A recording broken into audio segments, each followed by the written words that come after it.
नमस्कार दोस्तों। तो कैसे हैं आप सब लोग। दोस्तों, हमेशा की तरह फिर से एक बार मैं हाजिर हूं आपके सामने अपना पॉइंट ऑफ व्यू रखने के लिए।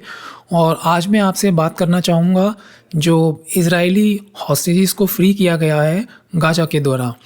उससे पहले कि मैं अपना पॉइंट ऑफ व्यू आपके सामने रखूं, मैं भावभीनी श्रद्धांजलि देना चाहता हूं 26/11 में मारे गए उन भाई बहन बड़े बुजुर्ग बच्चों को जो कि एक बहुत ही हीनियस टेररिस्ट अटैक में मारे गए थे।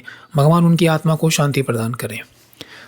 फ्रेंड्स, आज मैं आपसे जो बात करना चाह रहा हूं, आपने देखा होगा कि अभी हाल ही में कुछ डेवलपमेंट आए हैं जिसमें कि with the help of US, Qatar, Egypt and Israel they have agreed to keep 4 days ceasefire. तो 4 दिन का सीज़ फायर होगा और 4 दिन के सीज़ फायर में इन रिटर्न इज़राइल जो पैलेस्टाइन लोगों को उन्होंने अरेस्ट किया था उसको वापस देगा पैलेस्टाइन को, और पैलेस्टाइन इज़राइली हॉस्टेजेस को रिटर्न करेगा। लेकिन लेट मी टेल यू, ये सारे हॉस्टेजेस नहीं हैं, बंच ऑफ देम है।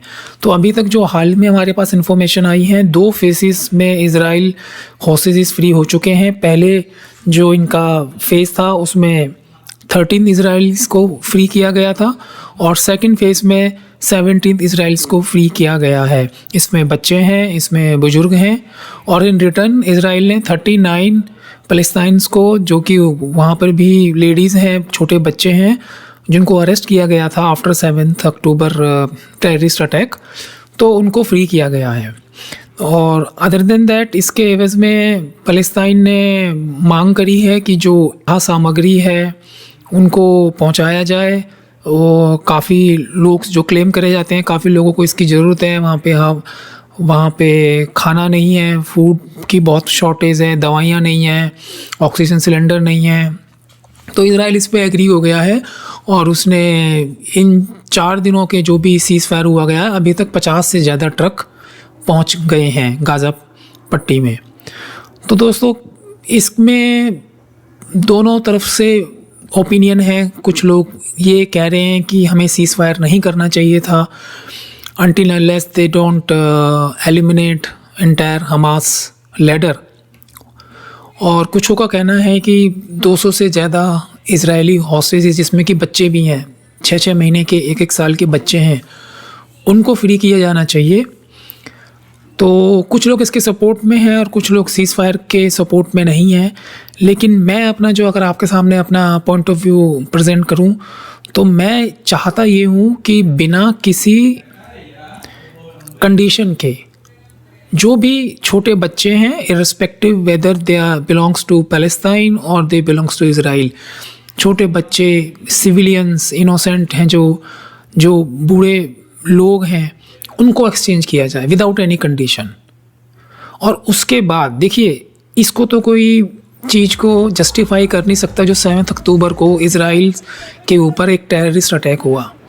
उनकी क्या गलती थी? वो एक डांस कंपटीशन, रॉक शो था, म्यूज़िक फेस्टिवल था, उसमें वो पार्टिसिपेट करने आए थे। तो उस जगह कैसे कैसे उन लोगों ने अटैक करा, कैसे कितना बर्बरता से उन लोगों को मारा, इवन कि छोटे छोटे बच्चों को ओवन में उन्होंने डाल दिया। Can you really imagine how cruel those terrorist were? रूह कांप जाती है वो सोचते ही। भगवान ना करे ऐसा किसी के साथ भी हो।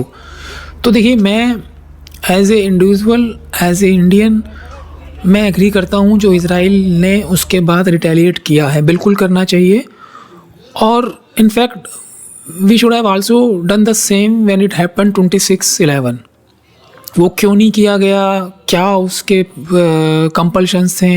आई don't want to get into all those details as of now, because अभी जो हमारा डिस्कशन का पॉइंट है वो है इज़राइली हॉस्टेजेस को जो फ्री किया गया है। तो मेरा यही मानना है कि सारे के सारे हॉस्टेजेस को फ्री किया जाए as soon as possible without any pre condition. And secondly, जो भी इस टेररिस्ट अटैक के पीछे हैं, उन सभी को कड़ी से कड़ी सज़ा मिलनी चाहिए।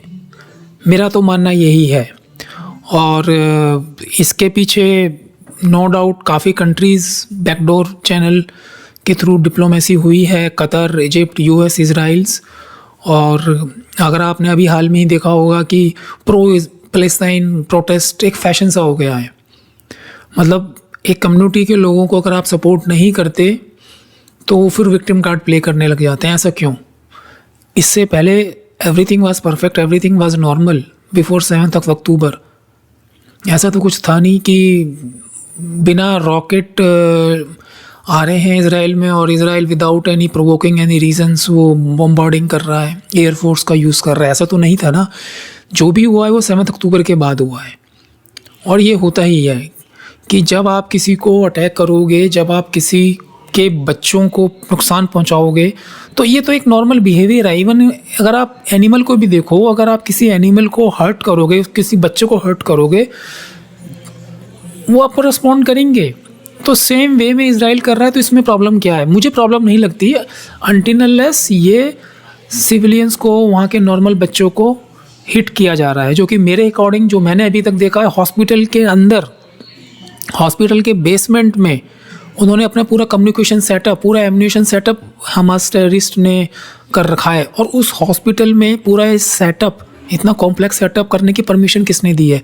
तो कहीं ना कहीं पैलेस्टाइन गवर्नमेंट भी इसके लिए रिस्पॉन्सिबल है।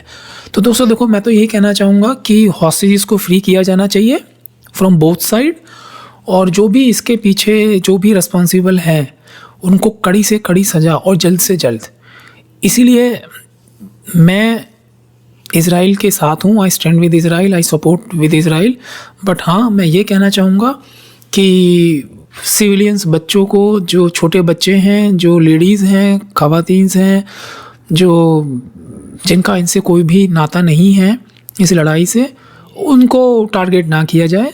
लेकिन प्रॉब्लम ये है कि हमास इतना कॉवर्ड है, इतना डरपोक है, इसने सिविलियंस बिल्डिंग्स के अंदर अपने हेड ऑफिस, हेड क्वार्टर्स, अपनी जो आप कह सकते हैं कि असला, गोला बारूद वहाँ पे इस्टेब्लिश कर रखा है। तो ये गलत है। अगर देखिए, इसको ढूंढकर मारने में हो सकता है कुछ सिविलियन जाने गई हो, मैं उसमें डिनाई नहीं कर रहा, लेकिन एंड ऑफ द डे जो भी वायलेंस है किसी भी फॉर्म में, specially terrorist attack, nobody will ever support to the terrorism. ये जो लड़ाई है ये इजी होने वाली नहीं है। इसमें कई सारे मुस्लिम कंट्रीज़ पैलेस्टाइन के सपोर्ट में आ गए हैं। आपने देखा होगा Russia, China, Iran, Saudi, UAE सभी ने खुल के सपोर्ट करा है। और इंडिया ने initially, since it was a terrorist attack, Israel को फुल्ली सपोर्ट किया, और उसके बाद उसने पैलेस्टाइन को एड देने के लिए और इसको सीज़ फायर करने के लिए, टू स्टेट नेशन थ्योरी, वो करके कहीं ना कहीं से इसको बैलेंस बनाने की कोशिश करी है टू द मुस्लिम वर्ल्ड कि हम न्यूट्रल हैं इस लड़ाई में। लेकिन अगर टेररिस्ट की बात देखी जाए तो इंडिया ने यूएन की वोटिंग में भी एब्सेंस रहा है। तो कहीं ना कहीं से इंडिया का टिल्ट टूवर्ड्स इजराइल है, and towards terrorism 100% Indians Israel के साथ हैं। और यहाँ पे देखने वाली बात ये होगी कि अमेरिका किस हद तक, या बाइडेन एडमिनिस्ट्रेशन किस हद तक इजराइल को सपोर्ट करता है। और हैविंग सेड दैट, आने वाले टाइम और चैलेंजेस होने वाला है इजराइल के लिए और हमास के लिए भी। और हम यही दुआ करेंगे कि जल्दी से जल्दी हॉस्टेजेस को फ्री किया जाए और हमास जो टेररिस्ट ग्रुप है उसको इस दुनिया के नक्शे से ही इजराइल हटाए तो सभी के लिए बेहतर होगा। तो दोस्तों, ये मेरा कुछ मिनट के एनालिसिस थे, और आपसे एक रिक्वेस्ट करूँगा कि इस चैनल को ज़्यादा से ज़्यादा सब्सक्राइब करें, शेयर करें, लाइक करें। और मैं बेहद जल्द फिर से एक नए मेहमान के साथ आपके सामने आऊँगा और हम कुछ बर्निंग इश्यूज़ पर डिस्कशन करेंगे। टिल देन अपना ध्यान रखिए और हम जल्दी मिलेंगे। नमस्कार, जय हिंद।